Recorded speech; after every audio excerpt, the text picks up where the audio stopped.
Welcome to the Omni Talk 2021 Ask an Expert series, where we go deep with experts on the key subjects and ideas that are shaping the future of retail. I'm your host, Anne Mezzenga, and as we near the end of 2021, I can't believe we're saying that, but it's true, we are revisiting the circular economy. And to do that, we've brought back a resale expert from Recurate. So joining us today, we have Recurate's VP of Brand Success, Cynthia Power. Cynthia, welcome to the show. Thank you so much for having me. I want to know a little bit about you. Tell us a little bit about your background. You're, relatively new to Recurate. Tell our listeners all about you.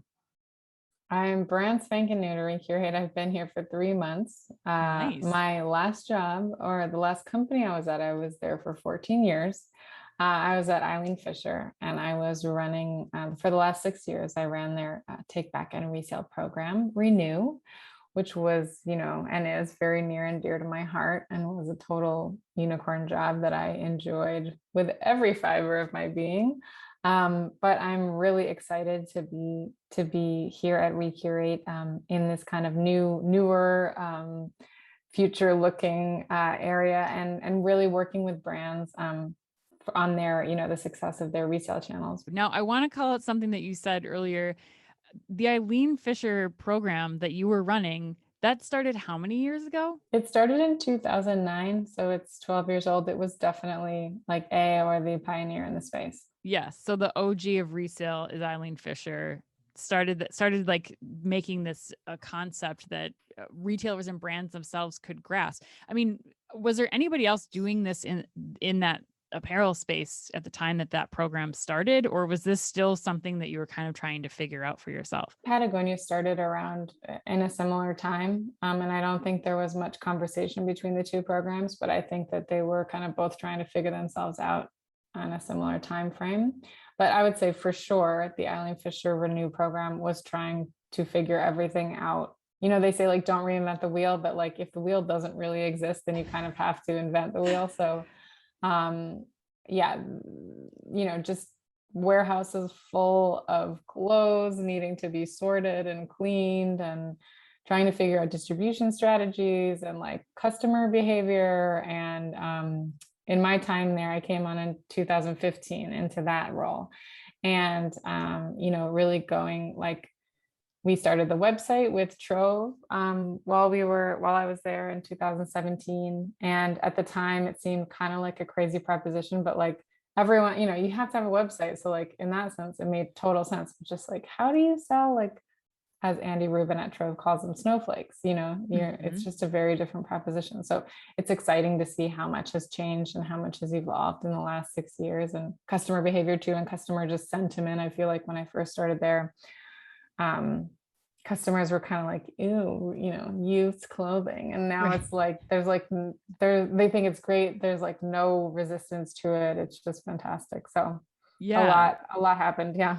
That's so funny. Yeah. We had Adam, Adam Siegel, the founder of Recurate, on the last time we connected. And it was so funny because we were talking in that podcast about, people being surprised. We're like talking about buying used Lululemon, and they're like, no one's going to buy Lululemon clothes that people have sweat in. It's like, yeah, they will. I mean, it's amazing. You're like you're saying, your customer has changed. The mindset has changed.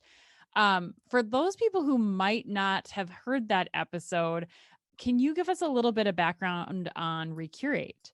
Recurate is a service that we provide to brands, and it's a tech integration that basically we build into brands' existing websites, the ability for them to have a peer-to-peer marketplace on their website. So I could sell my Eileen Fisher or brand X clothes to you, Anne, on brand X's website. And it's kind of taking that like Poshmark eBay type kind of customer to customer experience, but putting it straight, embedding it into a brand's website, which I can tell you from my days at Renew was like a big dream in terms of having that integration and having it really live right there on the website and not have to be this very separate experience.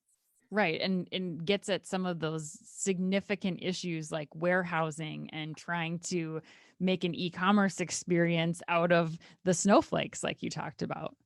Yes, I think just the peer-to-peer element is part of what actually piqued my interest about Recurate, and just, being like a peer-to-peer shopper myself. I think, and having experienced the challenge of all of the logistics you're talking about, the warehousing and everything, I don't think that it shouldn't exist. I think it is an important part of the puzzle, but I think that whenever possible, to have people selling and sending directly to each other makes so much sense. And I think it also creates like a nice sense of community. I love when I get things from other people and there's just a note. It's like, thanks for buying my stuff, like, and just to think like this was somebody else's. And just for me, the inherent value, it's like, if it's a beautiful piece of clothing, like, I don't care if two other people wore it, three other people wore it, if it's still nice and clean and like looks good on me, I don't care. Right. Exactly. Exactly. Well, and I think that you touch on something else there too, Cynthia, the brands that are able to utilize this. Have you noticed, in the last few months, or especially since you started Recurate, things changing as far as who the types of retailers that are taking on resale? I mean, we've been hearing a lot of it in the news. Patagonia, you mentioned, is one of the originals, but like, how has that evolved in the last few months? What kind of retailers are you seeing on your platform at Recurate, Mhm. and in general, like who's getting on the resale bandwagon? The brands that we're talking to at Recurate are like, okay, so this is one of our priorities. And, we really want to figure out the best way to do this. And we're hearing more brands talk about that, where I think even 4 or 5 months ago, it was like, have you thought about resale? Maybe can we tell you why you should think about resale? Now I think the conversation's changing. So that's exciting. We have a couple of brands we've launched recently that have been really exciting, both Rachel Comey and Outer Known. And from very different kind of like sides of the fashion or clothing spectrum. I mean, Rachel Comey launched resale during her 20th anniversary like fashion week show, and it's all about like archive and this kind of classic American, not classic, I would say more like iconic American designer, doing this cool thing. And then you have Outer Known, which is Kelly Slater's brand, and seeing like such a fantastic kind of you know just response from customers. I think seeing just like the behavior is there, the desire is there. We have some really exciting launches coming up as well that I can't talk about, but it's really obvious for more expensive brands, I think, resellers, but to see less expensive brands also want to get in on it. And contrary to maybe what my initial first thought was, it's like, well, if you go and look on Poshmark and on eBay and on ThredUp, like there's a ton of stuff and it's selling all the time, right? Right. Resale really is for every brand. As long as the piece has retained its quality, you can make a case for reselling it. You mentioned how brands maybe 4 or 5 months ago were like, yeah, sounds nice, let's do it. But what have they been saying now? Like, what's shifted that priority for them? Is it, pressure to be more sustainable? Is it just the potential revenue that they could be capturing from taking this in-house, or from having resale, be happening on their website versus on a Poshmark or eBay? Or what are you hearing from them? And It's all of the above. For some brands, it's definitely like, a part of the sustainability story that they want to have. They want to have as part of their brand experience. We see some really compelling statistics around, new customer acquisition is like roughly 50%. So seeing new, 50% new customers coming into your brand for the first time. Part of that is also having a lower price point for used goods. So having your product be available also to more people. Mhm. You could almost think about it as like a customer lifetime value, being able to start that relationship earlier, with them from a direct kind of brand to customer relationship. I'm excited to see more brands say, the more we resell, the less new we'll make. And Hmm. I think that is something we'll see more of, for hardcore sustainability brands. I think they'll lead the way there. And then I'm hoping that we'll see, others follow. If you think about it, if they're cutting down on the number of new products that they're creating scarcity and some higher value that not only improves, the demand for that product that's new that they're making. But I would think that product, as it goes through the resale or circular economy thereafter. I mean, if they're only creating 25 of a top, and you get the opportunity to wear that once and then pass that along, and three other people get the opportunity to wear that, it seems like that's a business model that we're not seeing, but that has a ton of potential. Am I thinking of that the right way? Definitely. I like to talk about it as a like multi-sale life of an item. Or if you think about, I haven't seen a perfect P&L for this. And either I need to build it myself or somebody, who's already done it. I just need to see theirs. But it's like, how much did it cost to produce the item, and across like dollars and, labor and natural resources or whatever it was, right? And then how much did you sell it for originally? And then you took it back, or you sold it peer to peer or whatever. And like, what were those, you might see monetary benefits for those additional sales, but then you also might see like, and we gained a new customer, Right. and like we brought back a lapsed customer, or we kept our super loyal customer super happy because she found this piece that she never got to have, or like, or we just like, we're just extending the, like lessening the environmental footprint of that original item, the more times it can be worn. Like, I think there's so many benefits that can go with it. So I would love to see that like really like multifaceted P&L for seeing how many times a piece can be sold and resold. And like, just to me, there's like endless benefit from that. Right. And just the different metrics that almost have to be in play there then too. I mean, I love the point about, new customers experiencing your brand at a lower price point. You look at the cost of customer acquisition right now, and if they're able to find your brand and experience your brand earlier on, Yes. you might have a different, cost allocation there, in some respects, but in the end, is it bringing in new people, and is it doing that in a much more sustainable and new way? That's interesting. That leads me to another question. We're seeing some of these retailers and the, I don't know if you call them tech companies slash resale companies, but in this space kind of evolving from, just being a strict peer-to-peer or warehouse strategy. They're starting to talk, we're starting to see, resale as a service, which was a new term that came out this year, providing, this end-to-end, similar to what Recurate's doing, where you're providing the resale capability on the site of the retailer. We're seeing, retailers get into resale warehousing, exploring doing physical stores in this matter. What are you thinking as you see these kind of experiments coming from retailers? What is there anything that you're like, yes, this is a great path to continue exploration. This has some challenges that'll come with it. What are your thoughts there, Cynthia? The options with it kind of taking back from a customer and warehousing, I think there's a place for that. I'm most interested in the peer-to-peer model because it's better for the environment. It requires so much less kind of logistical effort, people and resources, to kind of bring everything back, figure out what it is, resell it. I would love to see, peer-to-peer kind of be the first step, and then you figure out what is happening with peer-to-peer and like what is not, and then try to figure out solutions for what is not. What are the use cases where it might make more sense for an in-store experience or for a non peer-to-peer commerce experience? For example, damaged goods may be a place where, when it's either a really like expensive piece that needs to be fixed or repaired, but can continue to like hold its value and be sold again. I think that kind of merits a take back and a warehousing and kind of putting some labor into it to then be Sure. resold. I think that damaged goods that need to be recycled should also be collected. And I think that's a nice customer touch point as well. You want to give your customer kind of different experiences and reasons to interact with your brand. And so I think, if you have a yearly take back event, or at Renew, like at Eileen Fisher, we took back in all of our stores.